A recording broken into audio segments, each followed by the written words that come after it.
গলা চিরে রক্ত বের হয়ে যাবে, তাও ওয়াজ 12টার আগে ছাড়বো না, টেনশন নেই না আপনারা, আমি আছি। লিল্লাহি তাকবীর।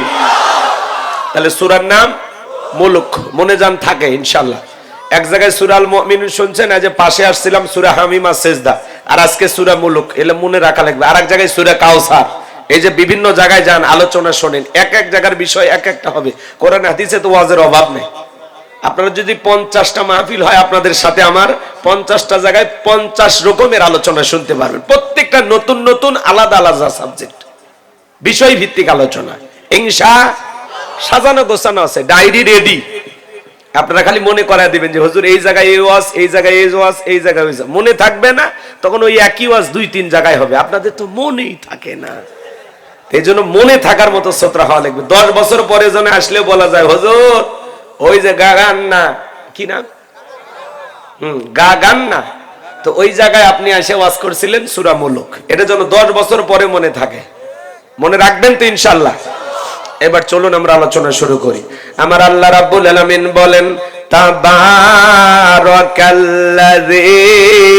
বিয়াদিহিল মুলক ওয়া হুয়া আলা কুল্লি শাইইন কাদির। আমার আল্লাহ রাব্বুল আলামিন বলেন, মহামান্বিত সেই সত্তা যার হাতে সর্বময় কর্তৃত্ব, রাজত্ব পাওয়ার ক্ষমতা, তিনি হলেন সর্ববিষয়ে শক্তিবান। বলুন আল্লাহু আকবার। তাহলে সকল ক্ষমতার একমাত্র মালিক কে? আসমানে ক্ষমতা চলবে কার? জমিনে ক্ষমতা চলবে কার?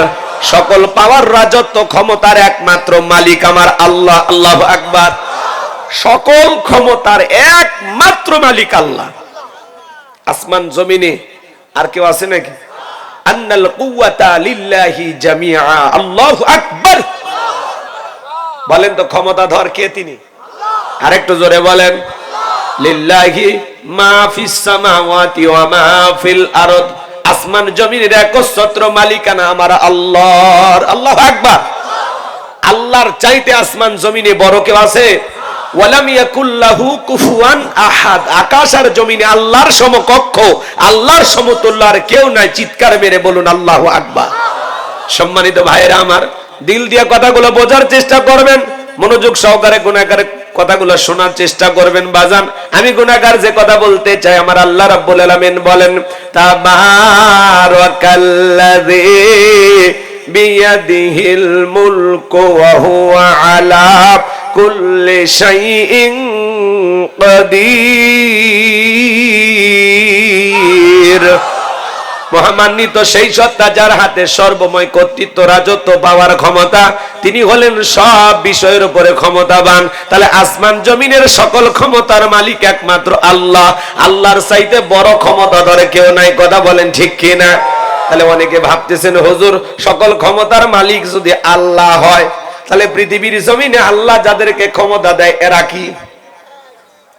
কথা কন, এরা কি? এরা হলো ভাড়াটিয়া। এরা হলো কি? আপনাদের এলাকা থেকে একটা লোক যদি ঢাকায় চাকরি করে, সেই সুবাদে ঢাকায় যদি একটা ফ্ল্যাট বাসা নিয়ে ভাড়া থাকা লাগে, তার পরিচয় হলো ভাড়াটিয়া। এই পৃথিবীর জমিনে কাউকে 5 বছর, কাউকে 10 বছর, কাউকে 20 বছর, কাউকে 50-100 বছর ক্ষমতার চেয়ারটা ভাড়া দেয় কি? ক্ষমতা দেওয়ার একমাত্র মালিক কে? আরেকটু জোরে বলেন।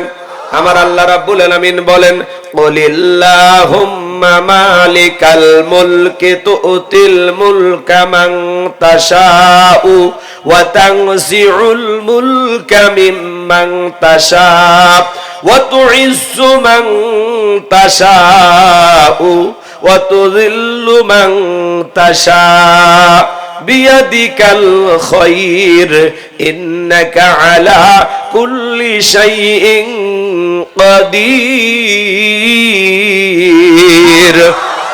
সূরা আলে ইমরান আয়াত নাম্বার 26। আমার আল্লাহ রাব্বুল আলামিন জানিয়ে দিলেন, রাজত্ব দেওয়ার মালিক আমি আল্লাহ। ক্ষমতার চেয়ারে বসানোর মালিক কে?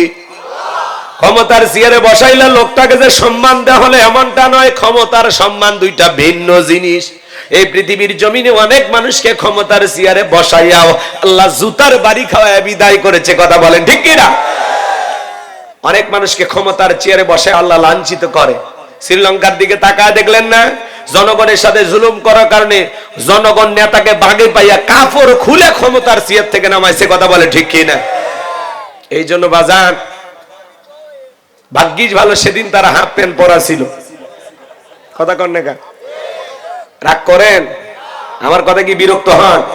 তাহলে ক্ষমতার চেয়ারে বসাইয়াও জুতার বাড়ি খাওয়ায় বিদায় করে কি?